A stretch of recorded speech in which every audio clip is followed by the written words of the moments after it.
ভালো আছি। ভালো তো আছি স্যার।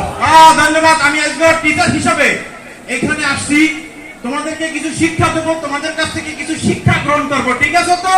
স্যার হ্যাঁ ঠিক আছে।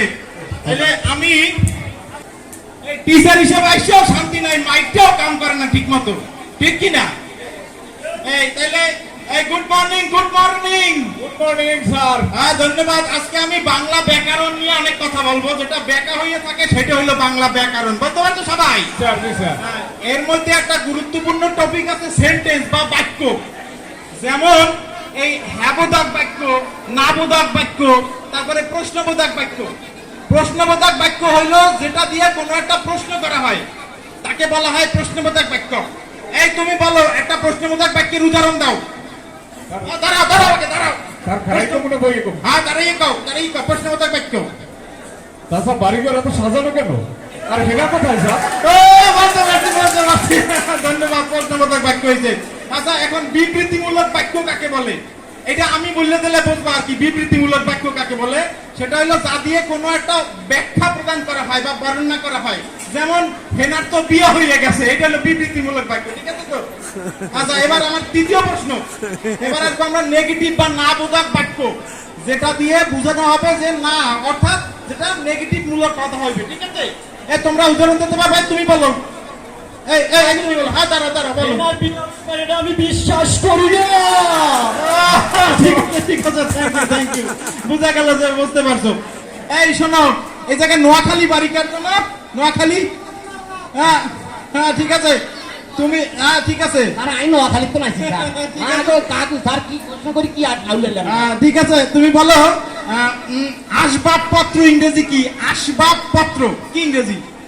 স্যার হারি না স্যার।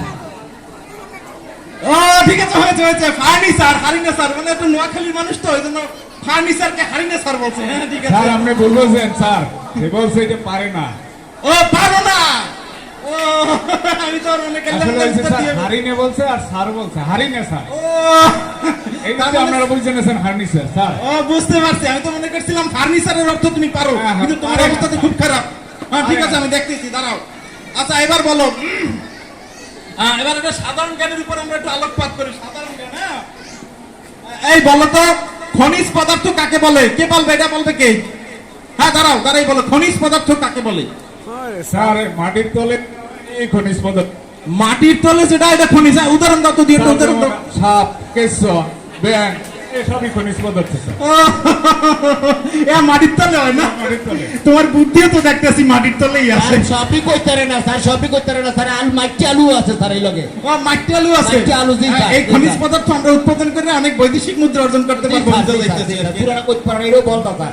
আচ্ছা বলো তো, সাদা কালো টিভি এবং রঙিন টিভি এর মধ্যে পার্থক্যটা কোথায়? এটা মুই কই স্যার। হ্যাঁ বলো বলো দাঁড়াও। স্যার হারাইয়া কমু স্যার। হ্যাঁ কারো ইয়ে আর ওই রঙিন টিভিতে যেটা গাজর, সাদা কেটিতে এটা মূলা স্যার। বুঝতে পারছি বুঝতে পারছি। আচ্ছা এবার বলো তো, একটু অঙ্ক নিয়ে প্রশ্ন করি। অঙ্ক দরকার আছে কি আছে না বলো লাগে তো? লাগে লাগে স্যার লাগে। লাগে তো। এই অঙ্ক হইলো 8 জন মানুষ একটা দেয়াল 10 দিনে তৈরি করছে। এখন সেই দেয়ালটা 4 জন মানুষের কয় দিন লাগবে তৈরি করতে? কে পারবা তোমাদের মধ্যে? হ্যাঁ দাঁড়াও দাঁড়াই বলো। না, ঠিক আছে, দেখি ছাত্র। একদিনও লাগবে না। কেন একদিন লাগবে না? কেন? 8 জন মানে আগেই তো ওই দেয়াল তৈরি করে গেছে।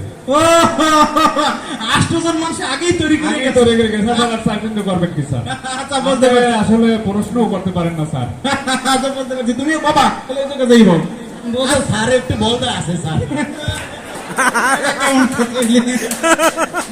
আচ্ছা শোনো, বলো বিবাহ এবং লটারি এর মধ্যে পার্থক্য কোথায়? বিবাহ এবং লটারির মধ্যে তবু স্যার, হ্যাঁ কাও কাও। একটু মায়ের ভয় আছে স্যার, তবু কই স্যার। স্যার ওই বিবাহ এমন জিনিস স্যার, এটা করলে পরে জীবনে জেতার কোনো সম্ভাবনা নাই। আর যে লটারিতে যেতেও পারি নাও যেতে পারি, যেমন আমাদের রেফেল ডোরো লটারি পাইতেও পারি নাও পাইতে। ঠিক আছে। বিয়ে করলে কখনই শেষ, জীবনই শেষ স্যার। সবাই একমত তো এই জায়গা? বাসায় গেলে মায়ের ভয় আছে, কিন্তু এখনো কি একমত? আচ্ছা ঠিক আছে। আচ্ছা এই একটা শোনেন, সারা জীবন একটা উপদেশ দিয়ে দিই। 3টা জিনিস সবসময় মাথায় রাখবেন, তাইলে কোনো গ্যাঞ্জাম হইবে না। 1 2 3, এই 3টা জিনিস মাথায় রাখবেন, আর কোনো সময় গ্যাঞ্জাম হইবে না, ঠিক আছে? আচ্ছা, এবার একটা সর্বশেষ প্রশ্ন বলো তো, এই সব থেকে ক্ষুধার্ত মানুষরা কোন এলাকায় থাকে? ক্ষুধার্ত মানুষ, হ্যাঁ, ও স্যার এত তাই হাংরিতে হাংরি হাংরি হাংরি হাংরি ও, ঠিক আছে, হাঙ্গেরিতে থাকে। শোনো, এখন তোমরা, হ্যাঁ, এইটা কি, এইটা কি, এইটা কি, এটা কি? ওই তো 1 নম্বরে যাইবো স্যার ওই 1 নম্বরে যাইবে? আচ্ছা ঠিক আছে, তাহলে এই অর্ধেক দেখাইলে হেডারে কয় নাম্বার কইবে মানে?